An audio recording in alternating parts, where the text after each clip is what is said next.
I'm on time. What you want? What? I know.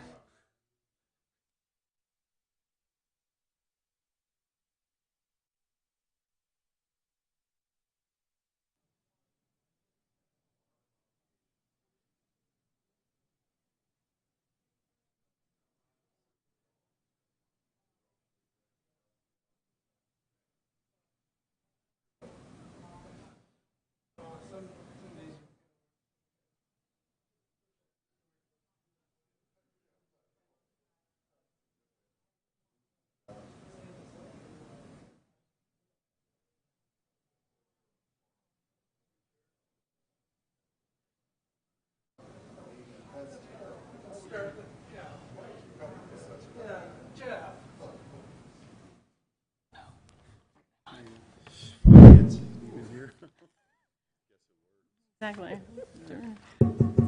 Okay, welcome to the Rapid City Legal and Finance Committee meeting for November 14th, 2018. Today is World Diabetes Day, which we honored at our last City Council meeting. Hope everybody's wearing their blue pins. Okay, I'd like to start this meeting off with a roll call and determination of quorum. Here.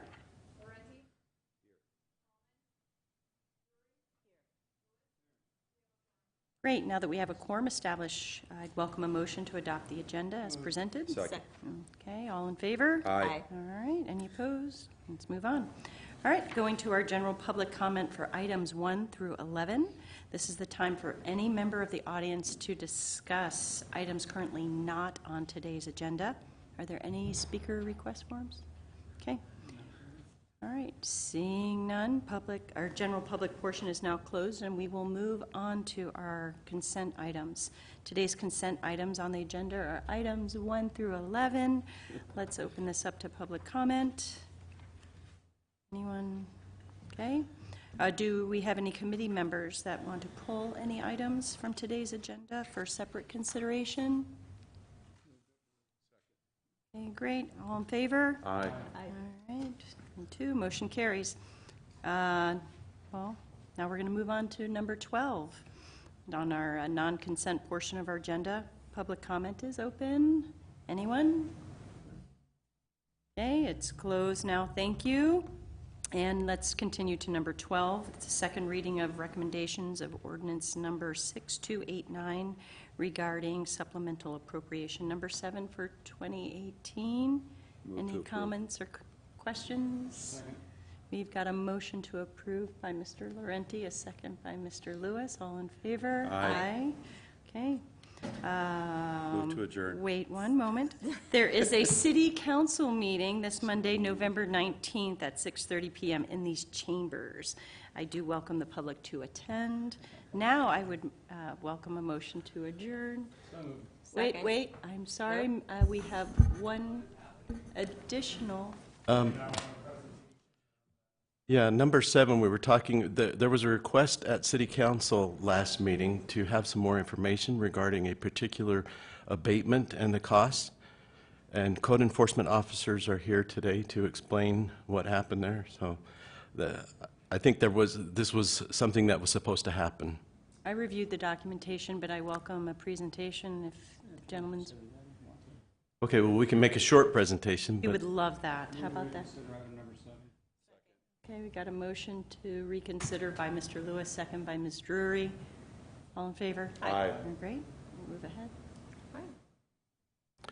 I'd like to turn the time over to Matt Ozarek and Clayton to come forward and just explain a little bit about that particular situation.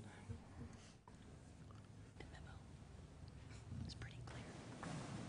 I read the memo. Hi, Clayton McLean, Code Enforcement Officer.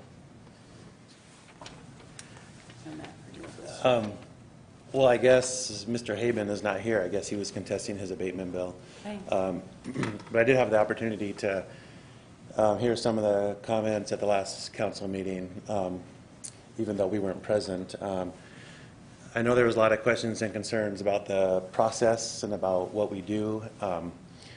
And I can tell you that we follow the same process every day as directed by our city attorney's office.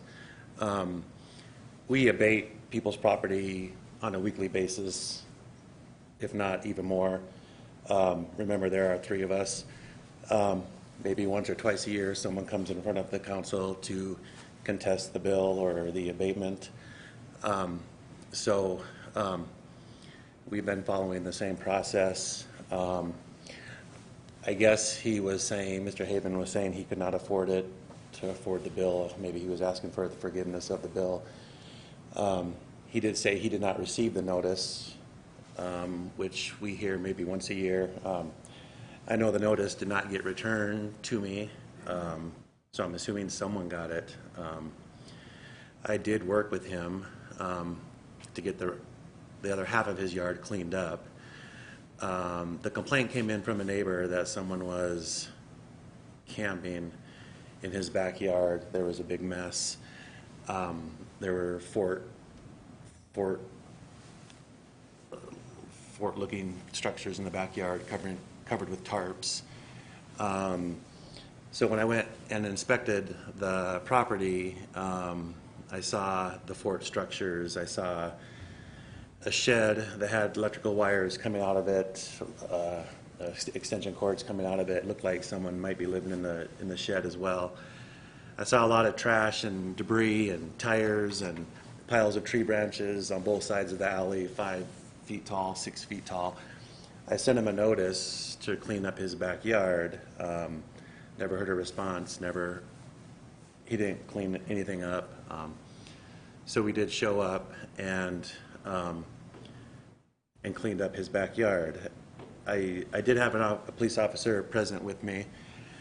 We knocked on his door and we did visit with him, and he came out into the backyard. After the police officer, we determined there was no one living underneath the fort type looking stuff. It was just a bunch of stuff stored up, covered.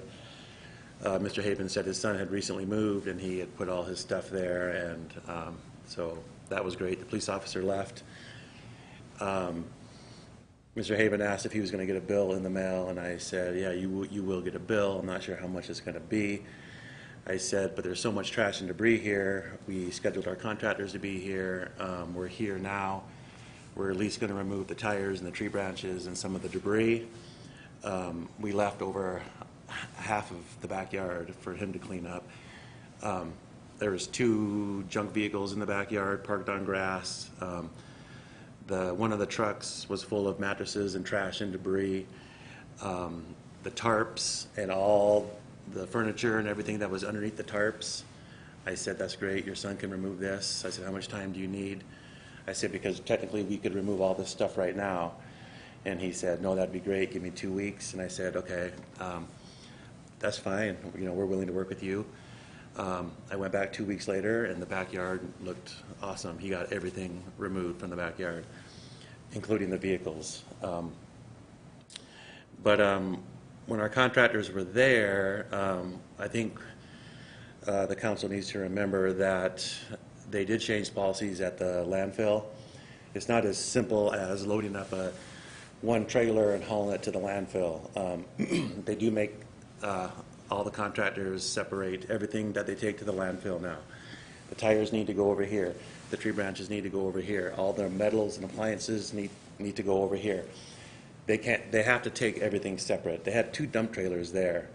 And they loaded up all the tree branches, hauled them away. One dump trailer, they removed 19 tires from the property. And I'll just be honest with you, the landfill charges $5 a tire if we want to take a tire to the landfill. Cricket Lawn Service charges $10 a tire. That's what they charge. So 190 of that bill was for the 19 tires alone. I think there's 5 Cricket workers there. So they made 3 separate trips with the dump trailers. One with the tires, one with all the tree branches, and then one with random trash and debris. The backyard was littered with cans and fast food wrappers and dirty baby diapers. And so they did clean up all of that. So that's where the $540 bill came from. When I got the bill in the mail, I was actually kind of surprised. I actually thought it was going to be more, to be honest with you.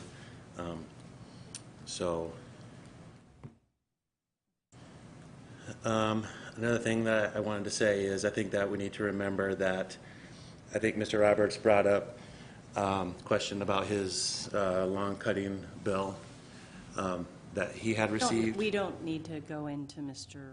Roberts. Let's just kind of stick, I don't mean to interrupt you, but let's just kind of stay on point with this issue. Okay. Well, there were some questions about price gouging and the prices that our contractor charges. Right. No, I don't even think that's even worth going into. In fact, we've got some set fees on the agenda today that will go into effect, so I appreciate you going into this in such detail.